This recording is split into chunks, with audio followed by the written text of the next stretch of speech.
Já estamos de volta com o segundo bloco do programa Santiago Entrevista.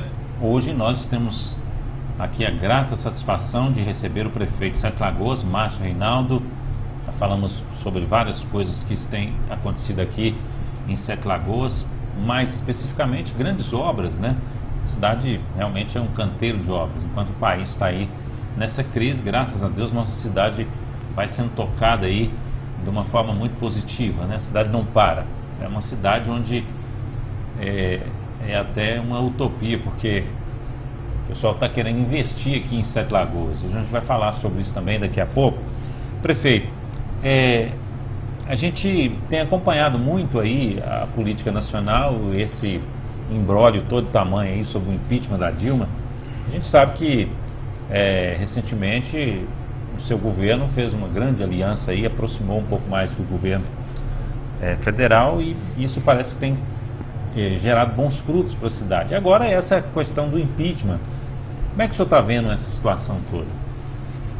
Olha, eu vejo como um desafio e um ponto muito perigoso para o Brasil todo. Nós vamos ter um problema aí para talvez substituir o governo que aí está, denunciado disso ou daquilo, mas vamos ter um governo itinerante com o mesmo tipo de problema que o primeiro pode sair, e nós vamos ter aí algumas consequências de redução das atividades, adequação do novo pessoal que vai comandar os ministérios, a própria credibilidade do novo presidente, que seria o vice atual.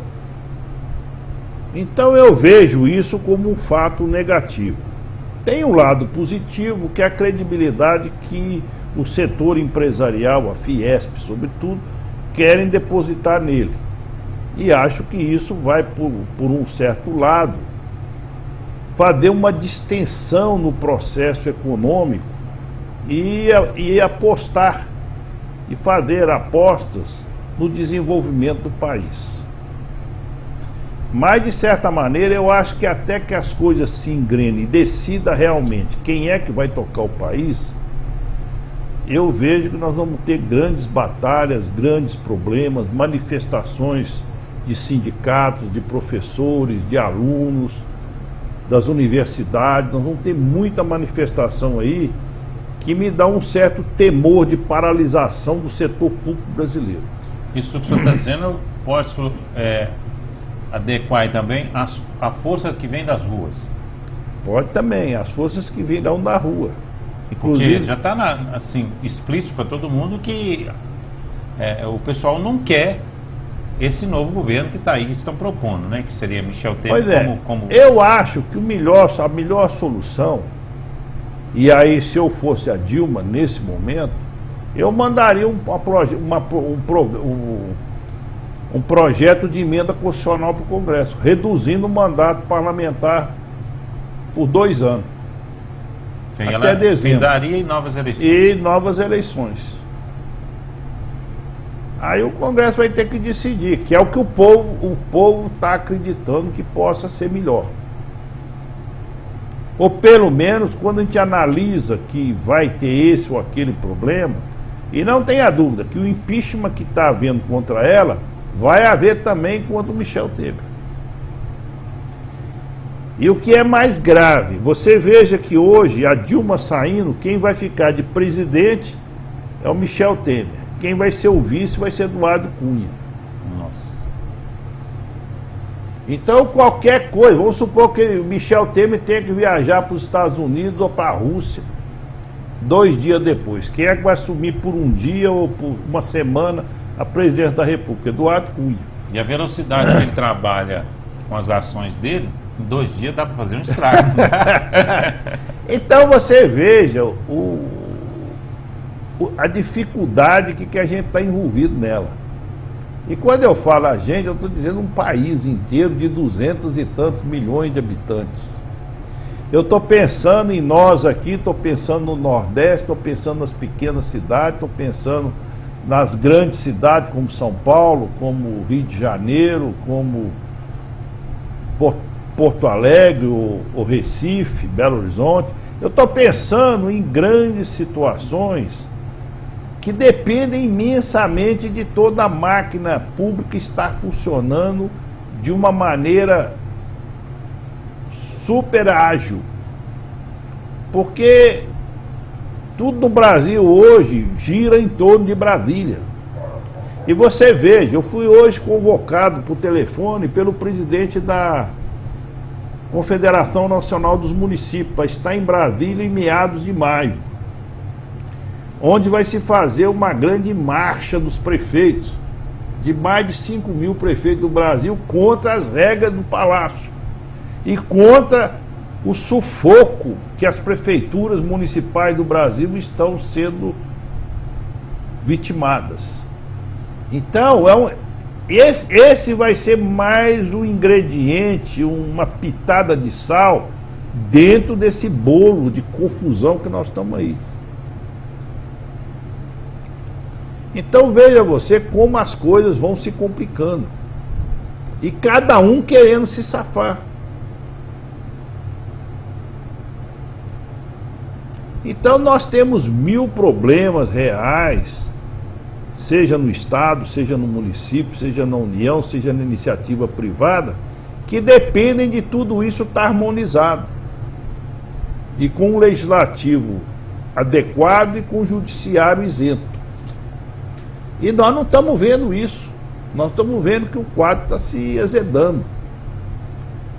Apesar das instituições estarem firmes, o que é bom. O que mostra firmeza, o que mostra conscientização de um processo democrático. Mas, ao mesmo tempo, nós estamos com essa situação aí de inquietação, de intranquilidade, de insegurança, de reivindicações permanentes de todas as classes sociais, profissionais. São coisas que nos deixam realmente temerosos do que possa acontecer. Prefeito, a gente sabe da sua experiência como deputado, e eu acredito que lá em Brasília o senhor já viveu muitas situações, já conviveu com muita gente, então o senhor tem uma noção muito mais forte do que a gente sobre aquilo ali. Queria que o senhor nos exprimisse aí o seu pensamento, a sua sensação, o seu sentimento daquele dia da votação da Câmara que votou a primeira parte do impeachment. Como é que o senhor viu aquilo? Porque, assim, eu vou colocar aqui, a população em si ficou estarrecida com aquilo. Porque realmente quando você tem um quadro de 500 e tantos parlamentares para votar, todo mundo querendo jogar pedra na Geni. Não era isso? Uhum. Joga pedra no Geni. E aí, cada parlamentar, ou muitos parlamentares, que não foram todos, que pegaram o microfone para falar, deram uma de colegial. Deram uma de menino. Muitos, aliás, eram meninos. Mas não tiveram a maturidade suficiente para se expressar. E nós estamos vendo o resultado pífio disso. Que toda a sociedade ficou estarrecida, como você bem disse. A própria mídia, que incentivou muito isso, caiu de pau. Foi.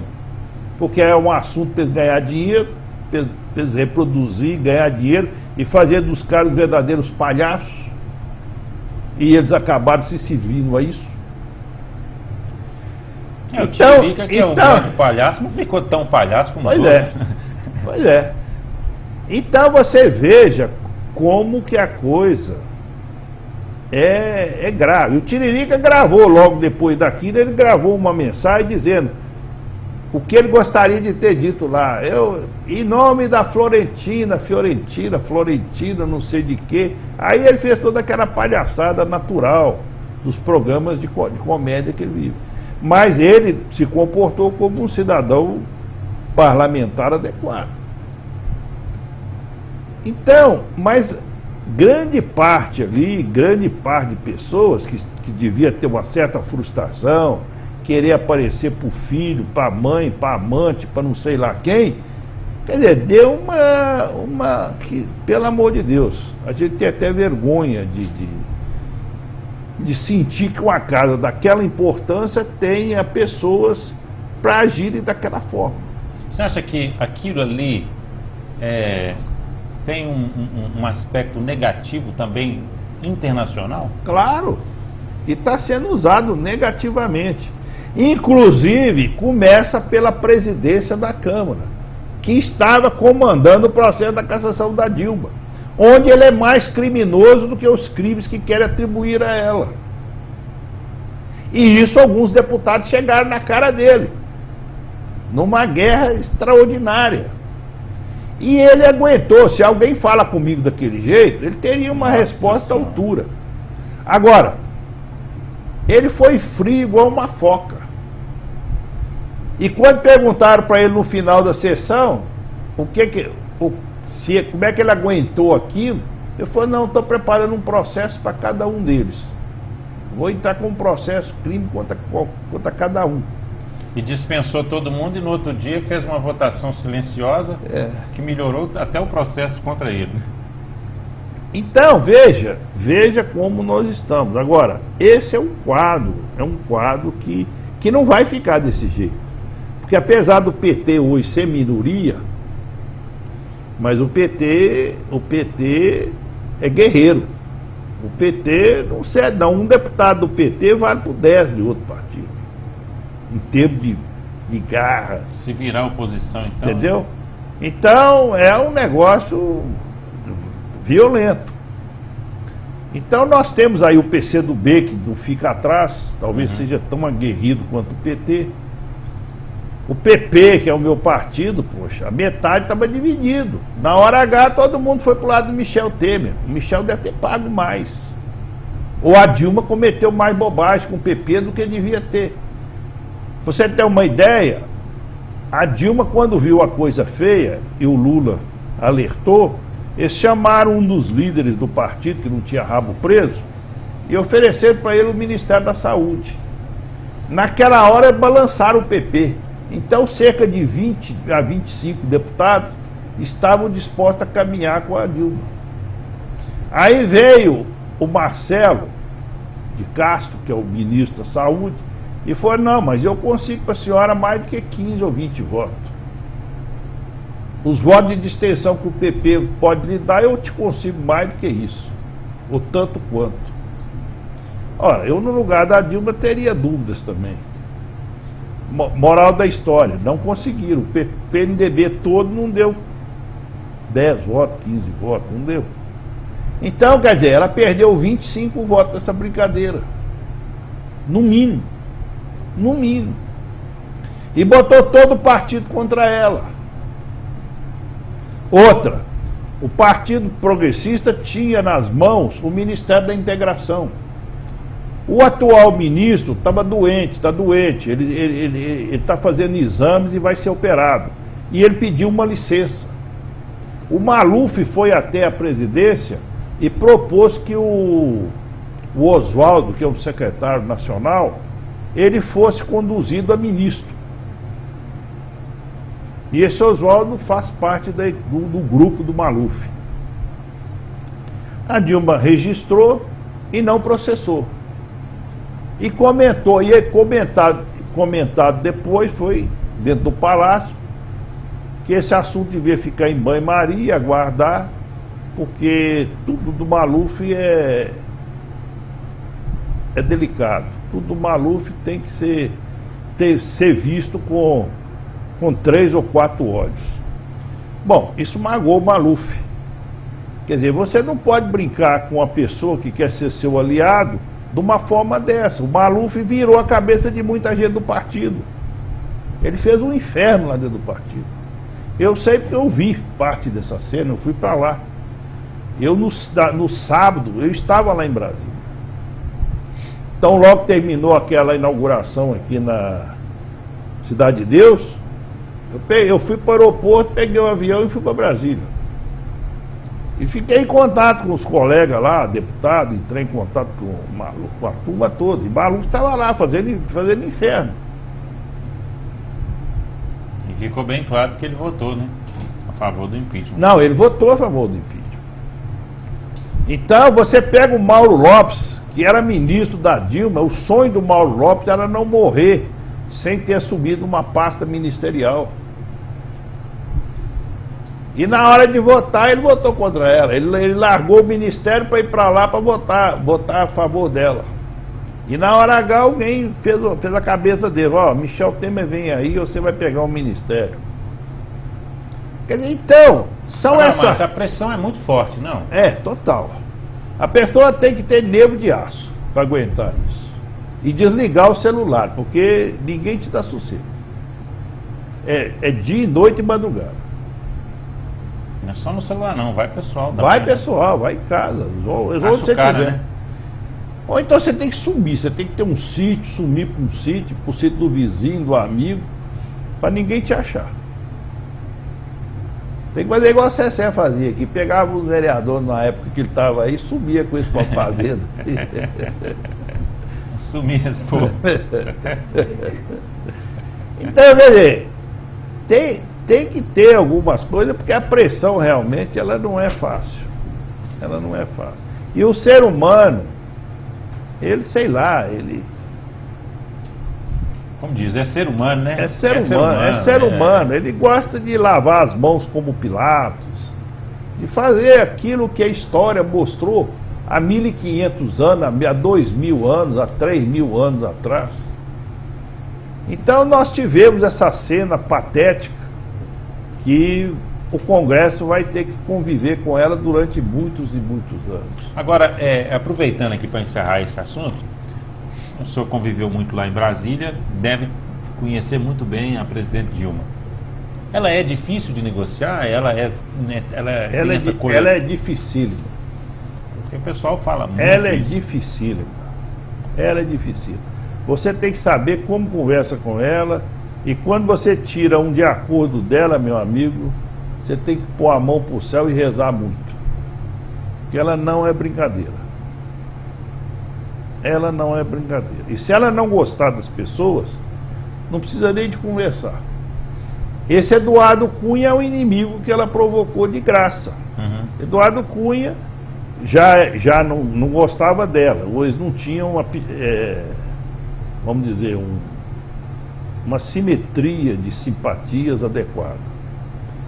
Mas o que o Eduardo Cunha fez?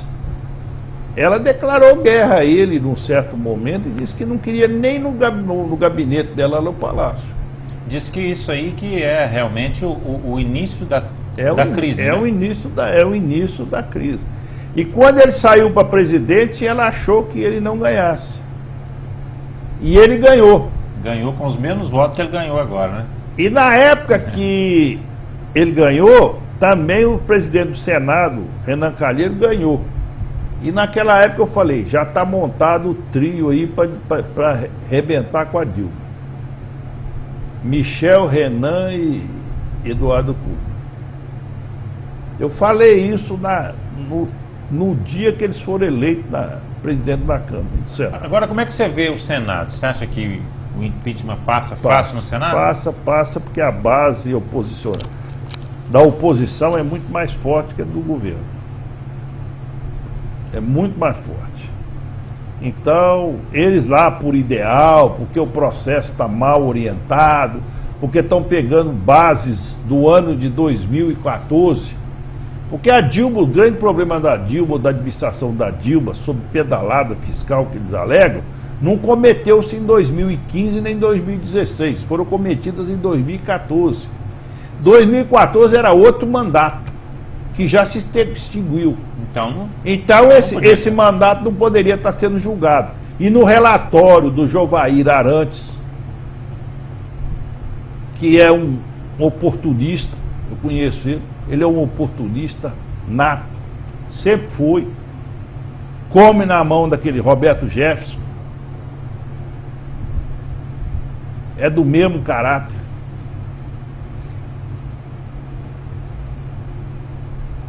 O Jovair Arantes, ele, apesar de falar que o relatório dele está dentro das circunstâncias da lei, ele está focando o que aconteceu em 2014. Porque no ano de 2015, a Dilma teve autorização da Câmara e do Congresso para fazer aumentar o limite de dispêndio dela. Em 2016 ela está com um projeto na Câmara ou lá no Congresso. Se o Congresso aprovar, ela vai gastar mais. Se não, vai parar como está e vai parar tudo.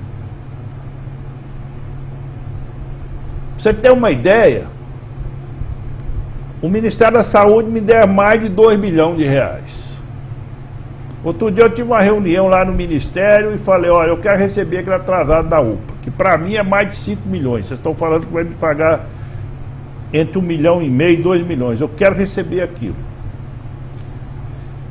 Depois da gente conversar em mais de 3 secretarias, passar um dia e meio lá, falaram para mim, ó, tudo bem, agora nós só vamos aguardar ter crédito para poder te pagar. Eu falei, como assim? Crédito você tem no orçamento. Não, mas eu tenho que alterar o limite da DLO, da Lei Orçamentária, Diretriz Orçamentária. Eu falei, mas onde é que está esse projeto?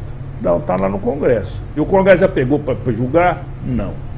Eu falei, nem vai julgar, meu amigo, nessa crise que está aí. O cara falou assim, o que é que eu vou fazer? Eu falei, eu sei o que eu vou fazer. Eu vou abrir uma ação contra o Ministério, contra a União. Os credores que têm crédito com o município estão cobrando. E estão cobrando em função de uma expectativa de receita que nós íamos ter com a União. Já que você não me paga, eu vou abrir uma ação contra a União. Ah, mas isso é ruim, não sei o quê. Eu falei, é ruim pelos dois lados, não é só pro meu não. Eu que não vou ficar pagando um mico, não. Márcio, Temer assumindo, como é que é o seu relacionamento com o PMDB? Como é que vai ser? Como é que fica Sete Lagoas? Bom, nós vamos ter que avaliar, né? Mas eu acredito que não muda muito. Eu acho que o Temer, eu teria acesso natural ao governo. De certa forma o PP também votou, né? Não, votou e o PP base, e o PP vai formar a base de apoio a ele. O PP optou por abandonar a Dilma e ficar com ele. Eu, se tivesse lá, seria voto vencido, porque eu não votaria nessa linha. Mas o PP estará com ele. E ele vai precisar do PP, senão ele vai cair também. O PP seria... O PP é a principal base, né? O PP hoje primeiro, tem uma bancada que ela é decisiva. São 50 votos. São 50 e tantos votos. Então, na Câmara, isso é positivo. E lá no Senado são 5 ou 6 deputados, senadores. Então, quer dizer, é uma bancada que pesa qualquer rumo que a guerra for conduzida. Agora, caindo a Dilma, o governador do estado cai? Não. São processos distintos. O né? governador do estado está acusado de ter feito alguma gestão na campanha da Dilma, usando uma gráfica, não sei o quê, para a campanha política dele a respeito. E a situação também me parece que não está boa.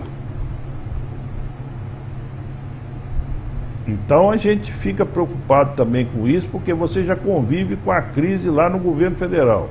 Vamos conviver também com a crise no governo do nosso estado? Quer dizer, nós vamos ficar de calça curta. Nós vamos ficar de calça curta. Porque o estado parece que até agora está patinando, né? Não, vai patinar. O estado não fez nada. E era a grande chance que o governo do estado tinha para dar um salto de qualidade, porque ele, como amigo da Dilma, do mesmo partido, a gente tinha toda a esperança de que o governo federal fosse pôr toda a força no estado de Minas. E isso não aconteceu. Até hoje. Em todas as áreas, incluindo a saúde. Não saiu nada de lá, né? Nada, incluindo a saúde. Pelo contrário, tudo parado. Então veja que nós estamos realmente num processo altamente delicado. Muito delicado. E também não sei se aqui, na hora que forem julgar o governo do estado, vão julgá-lo pelas contas dele em termos daquele processo da Petrobras com a Dilma, na campanha da Dilma, ou se vão julgar a campanha dele. Se julgar a campanha dele com dinheiro da Petrobras, também o vice-governador entra na dança, aí vai junto. E aí, como é que nós vamos ficar? Novas eleições, aí atrapalha. Quer dizer, então, é o mesmo contexto que a gente vê com muita penumbra, com muita dificuldade para todos nós. Para o Brasil, sobretudo, mas Minas Gerais está pagando um preço muito alto. Primeiro que Minas Gerais está com sua economia lá no fundo. Minas apostou muito na siderurgia e na mineração. A mineração carregava o Estado. E todos os empreendimentos e iniciativas, desde o governo Itamar, o governo Eduardo Azeredo, estava tudo focado na mineração e com apoio total da Vale do Rio Doce. Os outros segmentos estavam totalmente em segundo plano. A Iveco e a Fiat eram casos especiais, sobretudo a Fiat, lá em Betim, eram casos especiais de desenvolvimento, com os veículos, etc, etc, etc. Então, tudo isso foi derrubado. A mineração hoje está um fiasco, não há demanda, não há nem capacidade produtiva. A Uzi Minas, que era um polo tecnológico de produção fantástico de aço, também está quebrado. A cidade de Patinga está um caos. Nós estamos vendo Betim mergulhar numa crise sem precedentes que jamais imaginou, e vai aumentar, porque hoje eu vi pela televisão que a Fiat está desativando por não sei quantos meses, não sei quantos mil empregos, está praticamente deixando todo mundo de férias coletivas. Então isso vai repercutir imensamente mal dentro da população e dentro do contexto social de Betim, Belo Horizonte, Sete Lagoas, e com reflexos abusivos aí, sobretudo na área do crime. Porque o cidadão que hoje ajuda a pagar um pouco uma pessoa terceirizada, que está trabalhando lá no jardim, não sei o quê, e que não vai ter o serviço amanhã porque o cara está na pior, está com medo, ou está de licença por um período X, esse cidadão vai ficar descontrolado. Então, veja, nós temos muito desafio pela frente, muito perigosos, muito difíceis, e que a sociedade vai ter que ter muita firmeza, serenidade, porque o que está em jogo é até a nossa família, é a nossa vida. Com certeza. É a vida da sociedade de cada cidade, de cada estado do Brasil que está em jogo. Então nós temos que lutar para buscar opções. Eu estou abraçando os chineses que estiveram aqui em Sete Lagoas, buscando socorro, buscando apoio, para ver se a gente tem esperança. Vamos falar disso depois do intervalo. Nosso programa, excepcionalmente, recebendo o prefeito de Sete Lagoas, hoje fazendo 3 blocos, né, para que a gente possa falar de todos os assuntos. Infelizmente não vai dar para falar de tudo, porque realmente a administração municipal de Sete Lagoas, ela é muito ativa, né, tem muita coisa acontecendo na cidade, apesar de toda essa crise, então não dá para falar de tudo. A gente tenta falar aqui o máximo, e no próximo bloco a gente vai falar aí sobre essa visita do prefeito à China, né, que é um dos temas de tanto interesse, né, dos nossos telespectadores. Vamos fazer um pequeno intervalo, já já nós voltamos.